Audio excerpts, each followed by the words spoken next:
ভারত বাংলাদেশ সীমান্তবর্তী এলাকায় আগামী 2 বছরে প্রায় 45,000 কোটি রুপি বিনিয়োগ করবে।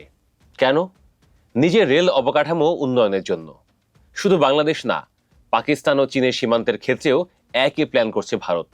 এই যে 45 কোটি রুপি, এটা কিন্তু 3 দেশের ক্ষেত্রেই, শুধুমাত্র বাংলাদেশের ক্ষেত্রে না। তো ভারতের উদ্দেশ্যটা কি? সীমান্ত অঞ্চলে নতুন রেল লাইন, ডাবল লাইন, রেলের সক্ষমতা বৃদ্ধি। একই সঙ্গে সামরিক এবং বেসামরিক উভয় ধরনের পরিবহন আরো দ্রুত করা। এই খবর প্রকাশের পর স্বাভাবিকভাবেই প্রশ্ন উঠেছে, এটা কি শুধুই উন্নয়ন প্রকল্প, নাকি এর পেছনে রয়েছে বড় ধরনের ভূ রাজনীতি? সংক্ষেপে উত্তর হলো দুটোই। দ্য ওয়েভ 24 এর প্রিয় দর্শক, দেখতেই পাচ্ছেন খেলা ক্রমেই জমে উঠছে। আপনারা আপনাদের মতামত জানাতে থাকুন।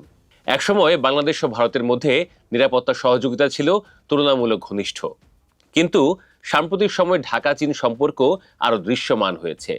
চীনা বিনিয়োগ বেড়েছে, আর পাকিস্তানের সঙ্গেও যোগাযোগ কিছুটা সক্রিয় হয়েছে। ভারতের কৌশলগত মহল মনে করে, ভবিষ্যতে যদি বাংলাদেশের পররাষ্ট্রনীতি আরো বহুমুখী হয়, তাহলে বাংলাদেশ সীমান্তেও ভারতের প্রস্তুতি বাড়ানো দরকার। এর অর্থ এই নয় যে ভারত বাংলাদেশকে শত্রু হিসেবে ঘোষণা করছে, বরং ভারতের দৃষ্টিতে যে কোনো অপ্রীতিকর পরিস্থিতি মোকাবিলায় প্রস্তুতি নেওয়া যায় যেন, সেটাই ভারত করছে। খুব ভালো করে খেয়াল করুন, রেলপথ সাধারণত অর্থনীতি, বাণিজ্য, মানুষের যাতায়াতের জন্য নির্মিত হয়, কিন্তু সীমান্ত অঞ্চলে রেলপথের আরেকটি বড় উদ্দেশ্য হলো কৌশলগত গতিশীলতা।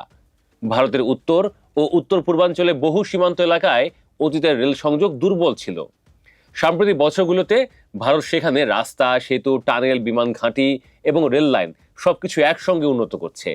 এর ফলে সীমান্তে সেনা, ভারী অস্ত্র, জ্বালানি এবং রসদ অনেক দ্রুত পৌঁছানো সম্ভব হচ্ছে। একই সঙ্গে সীমান্তবর্তী অর্থনীতিও চাঙ্গা হচ্ছে। তাহলে এবার প্রশ্ন, এই যে ভারত রেল প্রকল্প হাতে নিল সীমান্তবর্তী অঞ্চলে, ভারত কি উদ্বিগ্ন আসলে? ভারতের নিরাপত্তা বিশ্লেষকেরা 3টি বিষয় নিয়ে ভাবছেন: চীন ও পাকিস্তান সীমান্তের সম্ভাব্য চাপ এবং উত্তর পূর্ব ভারতের নিরাপত্তা, অর্থাৎ 7 সিস্টার্স। একই সঙ্গে বাংলাদেশের ভেতর থেকে চাপ বৃদ্ধি। এক্ষেত্রে বাংলাদেশের জন্য এটা সরাসরি নেতিবাচক বা ইতিবাচক, দুটোর কোনোটি নিশ্চিতভাবে বলা যাচ্ছে না আপাতত। তবে সম্ভাব্য 3টি প্রভাব পড়তে পারে। 1, বাংলাদেশ ও ভারত সীমান্তের দুই পাশেই অবকাঠামো উন্নয়নের প্রতিযোগিতা বাড়তে পারে। 2, কূটনৈতিক ভারসাম্য রক্ষার চ্যালেঞ্জ বাড়তে পারে, কারণ বাংলাদেশকে একই সঙ্গে ভারত, চীন এবং পশ্চিমা দেশগুলোর সঙ্গে সম্পর্ক বজায় রাখতে হবে। 3, নিরাপত্তা সংলাপের গুরুত্ব বাড়বে, এটা ইতিবাচক। তবে যত যাই বলি, সামাজিক যোগাযোগ মাধ্যমে একটি প্রশ্ন ঘুর করছে: ভারত একদিকে একা আর অন্যদিকে বাংলাদেশ, পাকিস্তান, চীন, ব্যাপারটা কি এরকম? প্রশ্নটি সামাজিক যোগাযোগ মাধ্যমে খুবই জনপ্রিয় হতে পারে, কিন্তু বাস্তবে কিছুটা জটিল।